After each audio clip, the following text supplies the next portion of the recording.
All right, week 10 wrap up your commish. Let's get it started, bitches. Starting with my matchup versus Lethal Weapons, Pat Flanagan. I wanted to start by Pat, tough loss with Carson Palmer. Pat picked up Carson Palmer in the waivers last week, and Palmer, as we all know, goes down with a torn ACL very early in the game. He was looking like he was going to have a good game, but in the end, it didn't matter because of Pat's Eagles defense and special teams. Bullshit, 31 fucking points. If it wasn't for them, the matchup would have been closer. He probably still would have won, but yeah, so Pat wins 78-49. I want to go on just a quick fuck you spree, if you guys don't mind, to my team. Bobby Rainey, fuck you. Lorenzo Taliaferro, fuck you. AJ Green, fuck you. But more importantly, Andy Dalton, fuck you, dude. You ginger piece of shit. I can say that. I'm a ginger. Jeremy Maclin, fuck you. Larry Donnell, fuck you. And Mohamed Sanu, fuck you. Moral of the story is, fuck my team. Just a bunch of fucking losers. I moved to 4-6. Pat moves to 7-3. Still in first place in the West on a 5-game win streak for Pat. Good for him. Next match up. Ooh. Dirty Joe, Matt Machezik versus Bridge Over Troubled Water, Brett Krinke. Brett Krinke. Boy, do I have some issues with you two fuckers. I'd like to point out that Matt claims he didn't have service starting last Tuesday, so he couldn't set his lineup. Matt, you picked up a quarterback on Wednesday.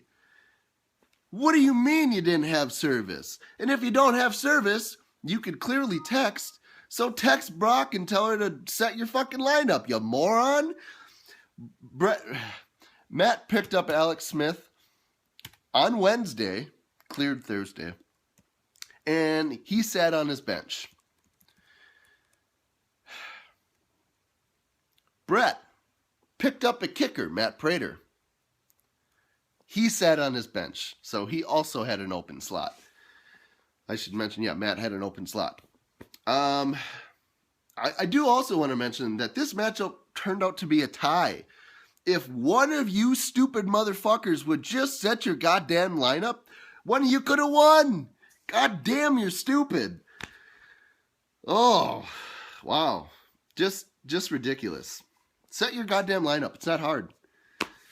Fantasy football over everything. We know this. We preach this. Come on. So, again, there's always a tie once a year. This matchup happened to be the tie when two morons couldn't set their lineup. Matt moves to 1-8-1. Brett moves to 4-5-1.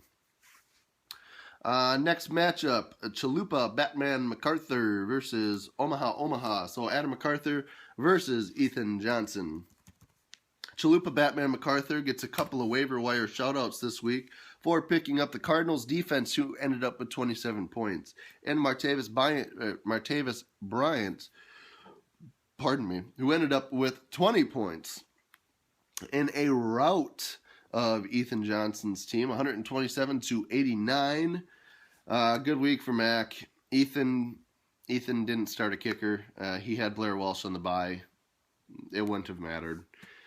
So there's that. Oh, I also want to mention that the ass whooping could have been worse had Mac started Jordan Matthews in his flex position, who had 25 points, instead of Andrew Hawkins, who had 0 points. So Ethan, your asshole should be thanking MacArthur on that one.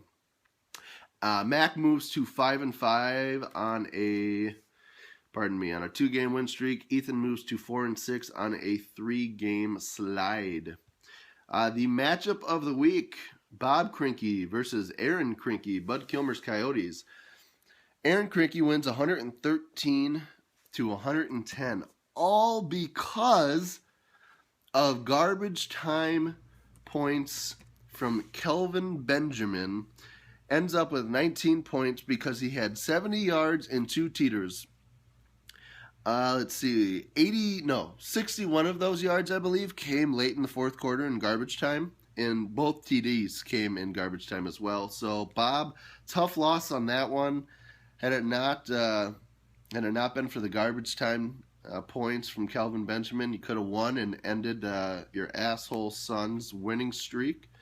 Unfortunately, Bob, you moved to 4-6, and your asshole son, Bud Kilmer's Coyotes, Aaron Krinky, moves to 8-2. He's on an 8-game winning streak, folks. Somebody's got to end this kid.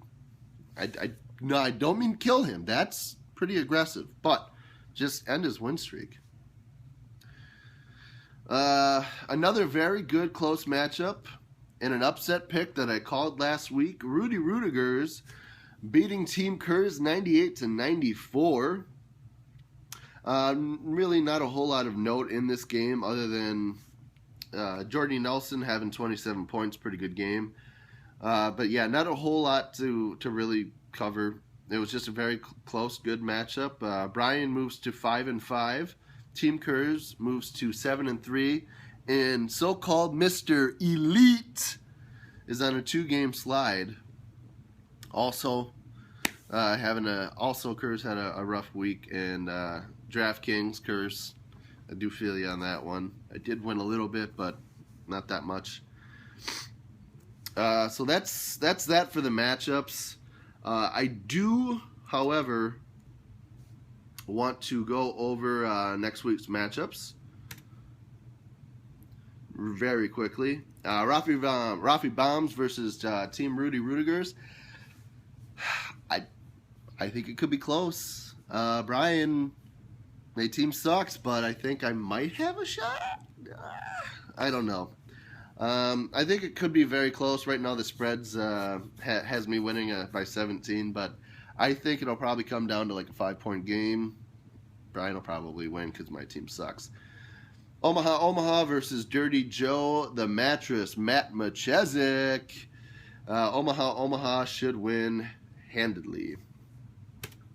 Actually, Ethan's projected to win by 54 points. That's because Matt still doesn't have a legal lineup. He's got 5 players starting right now. Bud Kilmer's Coyotes versus Chalupa Batman MacArthur. This is your matchup of the week, folks. Plain and simple. 2 very hot teams coming in. Bud Kilmer's Coyotes, Chalupa Batman MacArthur. Right now, it's a 6-point favorite, leaning towards Krinky, but upset pick of the week. I think Chalupa Batman's going to come through with the upset and end Aaron's winning streak at 8. Team Kerrs versus Team Bob Krinky. I can't imagine Team Kerrs is going to lose again. He's got plenty of players back from bye week. The losing streak stops at 2. Kerrs gets back in the win column. And Bridge Over Troubled Water versus Lethal Weapons. Gotta go Lethal Weapons. Easily, to be honest with you, too.